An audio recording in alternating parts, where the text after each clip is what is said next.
मुझे अभी-अभी ये प्लांटर्स हैंगिंग प्लांटर्स रिसीव हुए हैं मीशो से। मुझे ये पड़े 200 के 5 और मेरे पास काफ़ी सारे हैंगिंग प्लांट्स हैं, जैसे ये जाइंट बेबी टेयर्स और नियॉन सिडम और 2 तरह के और सिडम्स हैं मेरे पास, जो कि अभी काफ़ी छोटे हैं तो उन्हें रिपोर्टिंग की ज़रूरत नहीं है। और फिर ये पर्पल हार्ट, मतलब मैं देखना चाहती थी कि पर्पल हार्ट कैसा लगता है हैंगिंग बास्केट में।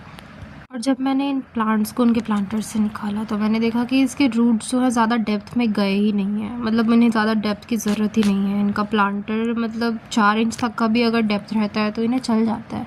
इन्हें सरफेस एरिया की ज़्यादा ज़रूरत होती है और ये हॉरिजॉन्टली बहुत जल्दी फैलते भी हैं, और अगर ये हॉरिजॉन्टली आगे बढ़ेंगे तो फिर जाके जल्दी से ये हैंग होंगे। इट डज़ मेक सेंस, क्योंकि ये हॉरिजॉन्टली ही फैलते हैं तो जल्दी से हैंग हो पाएंगे ये। और इनका बेसिक सॉइल मिक्सचर जो आइडियल होता है हैंगिंग बास्केट के लिए, मैंने वैसे ही रखा हुआ है। 30% कोकोपीट है इसमें, आप इसमें 40% कोकोपीट भी यूज़ कर सकते हैं, वो प्लांटर को आपका लाइटर बनाएगा। और 30% कोकोपीट, 30% वर्मी कंपोस्ट और 30% सैंड है इसमें, और सिर्फ 10% सॉइल है। मैंने कई सारे वीडियोस में देखा है कि उनके प्लांट्स नहीं चलते हैं ज़्यादा कोकोपीट यूज़ करने से। तो कोकोपीट ऐसा नहीं है कि बहुत ज़्यादा मॉइस्चर रिटेन कर लेता है या फिर वो पानी को ड्रेनेज होल से बाहर आने ही नहीं देता है।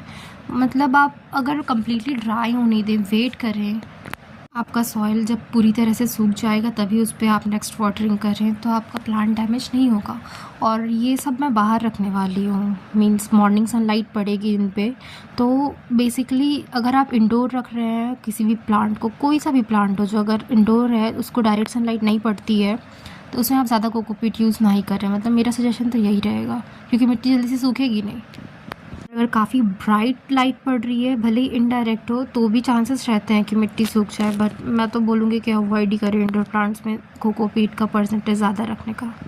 मैंने जब पर्पल हार्ट की रिपोर्टिंग के लिए उसे बाहर निकाला तो ये सच में रूट बाउंड हो चुका था, मीन्स पूरा रूट का मैश क्रिएट हो चुका था और उसे रिपोर्टिंग की ज़रूरत थी। और इनमें से कुछ में तो मैंने ऐसे ही निकाल के रख दिए थे। एक स्टेम में तो बिल्कुल भी रूट था ही नहीं, ये वाले में ना ही रूट थे इसके, और एक नोट था, और काफ़ी अच्छे से सरवाइव कर रहा था ये। इसी सेम स्टेम से मैंने 2 और कटिंग्स ली थी जो कि अभी बड़े हो चुके हैं। जितने भी प्लांट्स मैंने हैंगिंग बास्केट में रिपोर्टिंग के लिए रखा है, इन्हें बहुत ज़्यादा केयर की ज़रूरत नहीं होती है। और ये जो नियॉन सिडम है उसके रूट्स तो एट मैक्स 1 सेंटीमीटर के थे, क्योंकि वो ज़्यादा डेप्थ में जाते ही नहीं है और वो भी एक सक्यूलेंट ही है। काफ़ी सारी जगह में इसे एज अ कारपेट ग्रास भी यूज़ कर सकते हैं। और ये अपडेट, बाकी के अपडेट्स मैं आपको बाद में दे दूँगी। अभी तो ये प्लांटर से काफ़ी छोटे हैं, 1 मंथ में ये पूरे सरफेस को कवर कर लें।